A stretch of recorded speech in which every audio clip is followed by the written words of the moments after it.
بار یعنی بوجھ، برداری یعنی اٹھانا، بوجھ اٹھانا۔ تو گھوڑوں کا استعمال پرانے زمانے سے ہی ایک تو سواری کے لیے بھی کرتے ہیں اور سامان اٹھانے، بوجھ اٹھانے کے لیے بھی کیا جاتا ہے۔ چوہا، چوہا تو بھائی فائدے مند تو ہے نہیں، تو کیا ہے چوہا؟ نقصان دہ ہے۔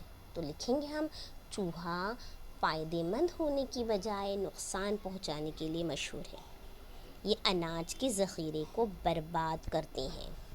پلیگ یعنی طاعون کی بیماری، یہ مرض پھیلنے کا سبب بھی چوہے ہی بنتے ہیں، چوہے کی وجہ سے طاعون کا مرض پھیلتا ہے۔ اب آ جاتے ہیں نباتات پر۔ نباتات میں آپ کو سب سے پہلے دیا گیا ہے ادرک۔ ادرک کا استعمال نہ صرف مسالوں میں کیا جاتا ہے بلکہ دواؤں میں بھی اس کا استعمال کیا جاتا ہے۔ ادرک کی چائے پیتے ہیں سردی وغیرہ ہو جائے تو، ٹھیک ہے۔ آم تو پتہ ہے سب کو، بہت شوق سے کھاتے ہیں، ہے نا۔ آم سے مختلف غذائی اشیاء کی تیاری کی جاتی ہے، جیسے اچار، مشروب یعنی کیا، کوئی بھی شربت بنتا ہے نا، اور آئس کریم وغیرہ یہ آم سے بنائے جاتے ہیں۔ نیلگری کے پتے اور ان سے نکالا گیا تیل دونوں ہی دواؤں کے طور پر مشہور ہیں۔ نیلگری کا تیل سردی، زکام اور بخار کے علاج میں استعمال ہوتا ہے، اور اس کے تنے کاغذ کی تیاری میں استعمال ہوتے ہیں۔ مہندی میں بھی نیلگری کا تیل ملایا جاتا ہے، ٹھیک ہے، یاد رکھیے۔ چلیے آگے بڑھتے ہیں۔ اب ہمیں دیا گیا ہے ببول۔ ایک ایڈ آتا ہے، دیکھیے، ببول پیسے وصول، ہے نا، وہی ببول۔ اب اس کا استعمال دیکھیے کہاں ہوتا ہے کہ بھائی ببول کے پتے اور اس کے بیج پالتو جانوروں کی غذا کے طور پر استعمال ہوتے ہیں۔ اس کی نازک ٹہنیاں دانتوں کی صفائی میں بطور مسواک استعمال ہوتی ہیں، اور منجن میں بھی اس کا استعمال کیا جاتا ہے، ٹھیک ہے۔ ببول کا منجن کا ہی ایڈ ہے نا وہ، ببول پیسے وصول، ٹھیک ہے۔ چلیے، ساگوان، بہت قیمتی لکڑی ہوتی ہے ساگوان، عمارت سازی میں استعمال ہوتی ہے بیٹا۔ ساگوان کا استعمال عمارت سازی میں اور لکڑی کے مضبوط فرنیچر بنانے میں کیا جاتا ہے۔ پالک تو سبزی ہے۔ پالک میں کیا ہوتا ہے؟ پالک میں بہت سے وٹامن اور معدنیات کے علاوہ لوہے کی کافی مقدار ہوتی ہے۔ غذا میں اس کا باقاعدہ استعمال صحت کے لیے نہایت مفید ہے۔ گھیکوار، جسے ہم ایلو ویرا کہتے ہیں، یہ تو ادویاتی نباتات کے طور پر مشہور ہے۔ اکثر گھروں میں لگا ہوتا ہے ایلو ویرا، ہے نا۔ کیا کرتے ہیں، اس کا کیا استعمال ہے بیٹا؟ تو اس کے پتوں کے گودے سے نکالا گیا رس جلدی بیماریوں اور داغ دھبوں اور زخموں کو دور کرتا ہے۔ کٹ جانے، جل جانے جیسی تکلیفوں کا علاج کرتا ہے، اور اس کا استعمال ذیابیطس یعنی کیا بیٹا؟ شوگر کی بیماری، ڈائبٹیز جسے ہم کہتے ہیں وہ، ہاں، اسے اردو میں کہتے ہیں ذیابیطس۔ تو اس کا استعمال ذیابیطس اور کینسر جیسی بیماریوں کے علاج کے لیے کیا جاتا ہے۔ ہلدی تو پتہ ہے، ہلدی کا استعمال غذا کی تیاری کے علاوہ گھریلو علاج کے طور پہ بھی کیا جاتا ہے۔ یہ جراثیم کش خاصیت رکھتی ہے، جراثیم کو مارنے کی خاصیت ہوتی ہے اس میں، تو زخموں کو بھرنے کے لیے مفید ہے، اور دودھ میں ہلدی ملا کر پینے سے سردی زکام کی تکلیف دور ہوتی ہے، ٹھیک ہے۔ اب آگے بڑھتے ہیں۔ تلسی پتہ ہے، اکثر ہندوؤں کے گھر میں دیکھو تلسی کا پودا ہوتا ہے، اور تلسی سے بہت زیادہ مقدار میں آکسیجن گیس خارج ہوتی ہے۔ تلسی کا پودا بھی کیا ہے بیٹا؟ ادویاتی خاصیت رکھتا ہے۔ تب ہم اس کے استعمال لکھیں گے کہ تلسی یہ بھی دواؤں میں استعمال کیا جانے والا مفید پودا ہے۔ اس کی خوشبو سے کیڑے مکوڑے دور بھاگتے ہیں۔ اس کی پتیوں کے رس کا گھریلو طور پر کئی بیماریوں کے علاج میں استعمال ہوتا ہے۔ کرنج ایک پودا ہے، اس پودے کی جڑ، تنا، پتیوں، چھال، بیجوں اور شاخوں سے تیل حاصل کیا جاتا ہے۔ اس کا استعمال آیورویدک میں کیا جاتا ہے. تو آیورویدک دواؤں میں کرنج کا استعمال کئی بیماریوں کے علاج کے لیے کیا جاتا ہے. مہوا بیٹا مہوا جو ہے وہ جنگلوں میں پایا جانے والا درخت ہے. ہاں تو مہوا اس کے درخت جنگلوں میں پائے جاتے ہیں. اس کے پھولوں اور بیجوں سے حاصل ہونے والے تیل کا استعمال بھی دواؤں میں کیا جاتا ہے. اس تیل کو جلدی بیماریوں کے علاج، جوڑوں کے درد اور سر درد کی شکایت کو دور کرنے کے لیے کیا جاتا ہے. ٹھیک ہے. اب آ جاتی ہے باری توتی. یہ بھی درخت کیا ہے؟ تجارتی اعتبار سے اہمیت کا حامل ہے. کیوں؟ تو دیکھیے توتی کے درخت پر ریشم کے کیڑوں کے لاروے پرورش پاتے ہیں جو اس کے پتوں کا غذا کے طور پر استعمال کرتے ہیں.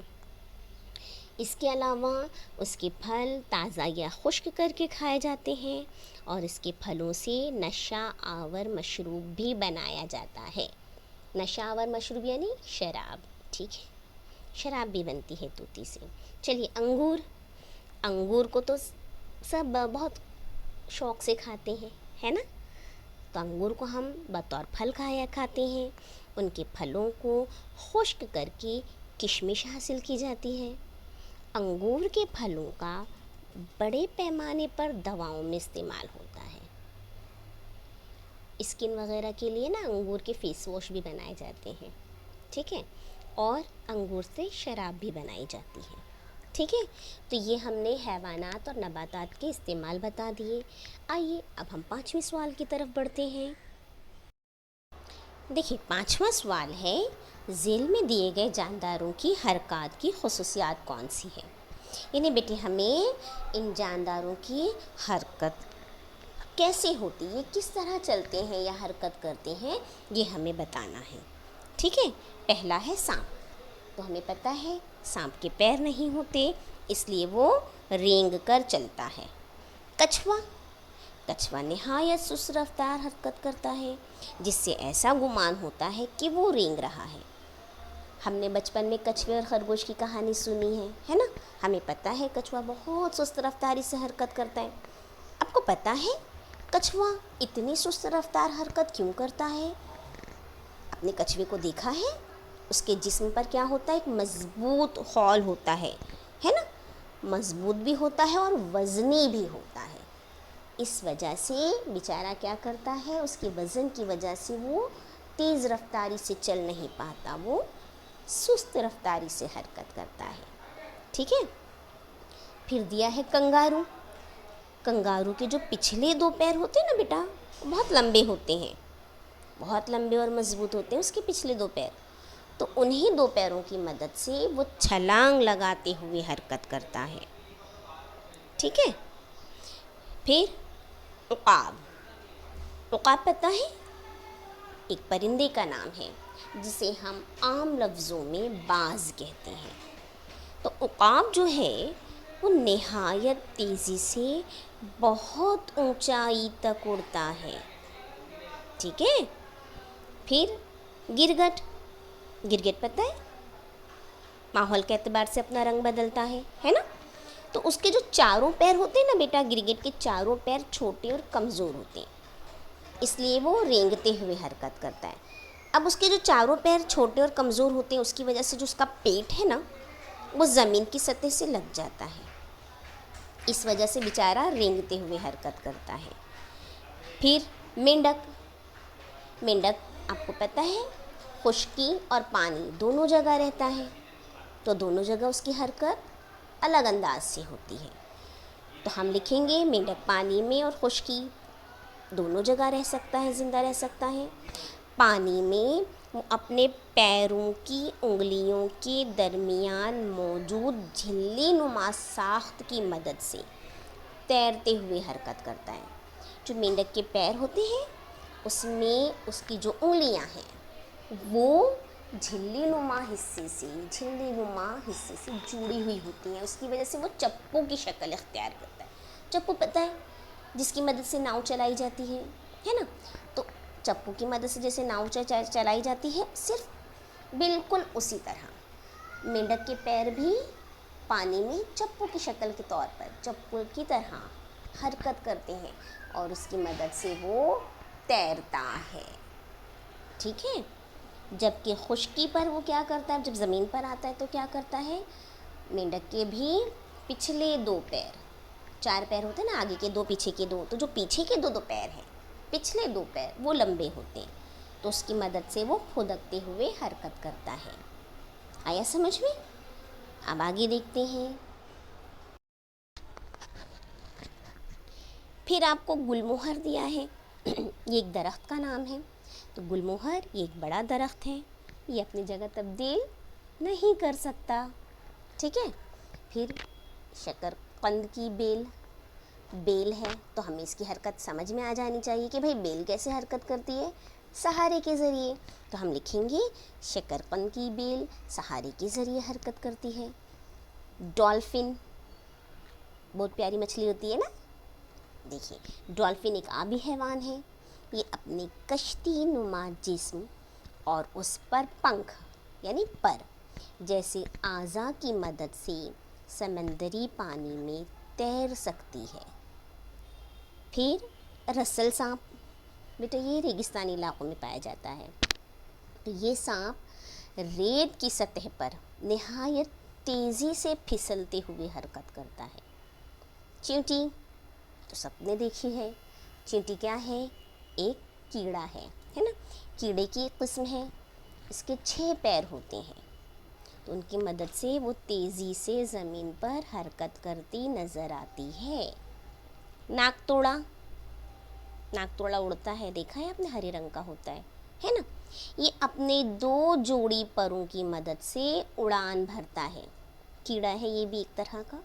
ہاں، اس کے 4 پر ہوتے ہیں تو اس لیے لکھا ہے 2 جوڑی پروں کی مدد سے اڑان بھرتا ہے. کیچوے کے پیر نہیں ہوتے، اس لیے یہ رینگتے ہوئے حرکت کرتا ہے.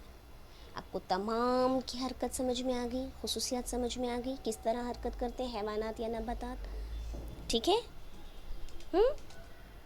تو ان تمام جوابات کو آپ کو اپنے بیاض میں لکھ لینا ہے.